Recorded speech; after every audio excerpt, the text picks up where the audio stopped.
Hola, soy Pilar Blasco, soy la presidenta del Consell Valencià de la Joventut y bueno, desde el Consell estamos sacando una serie de vídeos sobre adultocentrismo porque creemos que bueno, en este contexto de crisis sanitaria debido al coronavirus que estamos viviendo es importante hablar de esta palabra porque estamos viendo mensajes que se están diciendo sobre la juventud que no creemos que sean del todo adecuados, ¿no? O lo más cercano a la realidad que vivimos. A mí me ha tocado explicar un poco qué es esto del adultocentrismo, ¿no? Bueno, pues según UNICEF vivimos en un mundo en el que hay una serie de jerarquías y en cuanto a la edad, pues esto también pasa, ¿no? Se presupone que cuanto más edad se tiene, más poder se tiene y por lo tanto, pues más arriba de la jerarquía se está, ¿no? Entonces, en este nivel o sistema de jerarquías, las personas adultas están por arriba y las personas jóvenes, pues obviamente, estamos abajo, ¿no? Además, se sobreentiende que las personas adultas, por el hecho de ser adultas, ya están completas, ¿no?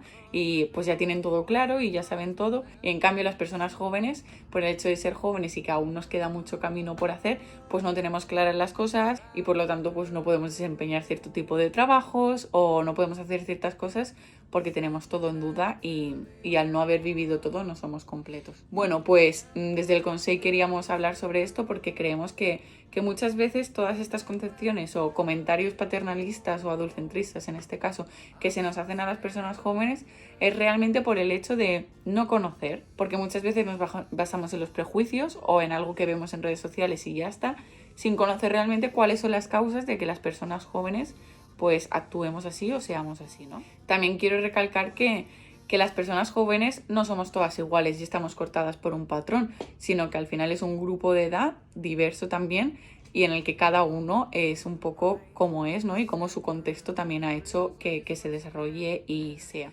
Entonces, en cuanto al tema de las causas, pues hay que analizar cuál es nuestra realidad, ¿no? Qué tipo de trabajos estamos teniendo o cómo podemos acceder al mercado laboral cuando ya en 2008 se vivió una crisis, ¿no? Y ahora pues parece que viene otra bastante grande. El tema de la emancipación, que no podamos emanciparnos y que por lo tanto nuestro proyecto de vida se atrase porque tenemos que quedarnos en casa porque no tenemos los recursos suficientes para poder irnos de casa, ¿no? Todo el tema de que somos la generación más preparada pero que el sistema, el mercado laboral no puede acogernos y todas estas cosas que muchas veces pasan desapercibidas pero que realmente son importantes para entender ciertas cosas, ¿no?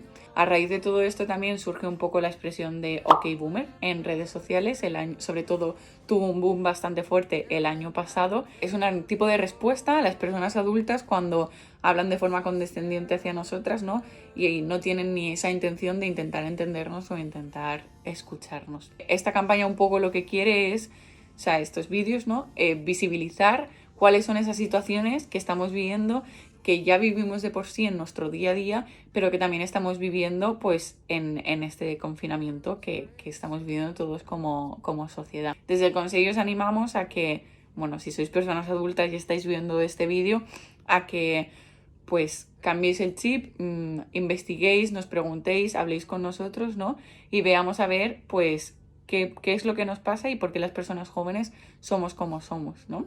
Y bueno, a las personas jóvenes que cuando se hagan comentarios condescendientes hacia nosotras, pues que con la mejor de nuestras intenciones intentemos explicarlo, ¿no? Y cambiar ese chip para que pues, la sociedad vaya mejor y no sintamos esos ataques. En los siguientes vídeos que sacarán mis compañeros y compañeras se pondrán ejemplos de lo que estamos viviendo.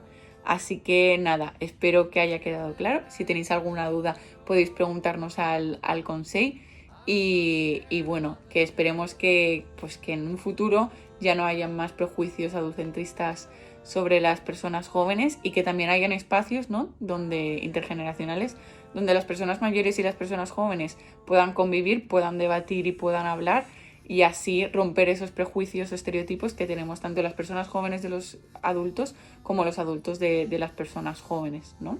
Y así creemos pues una sociedad mejor.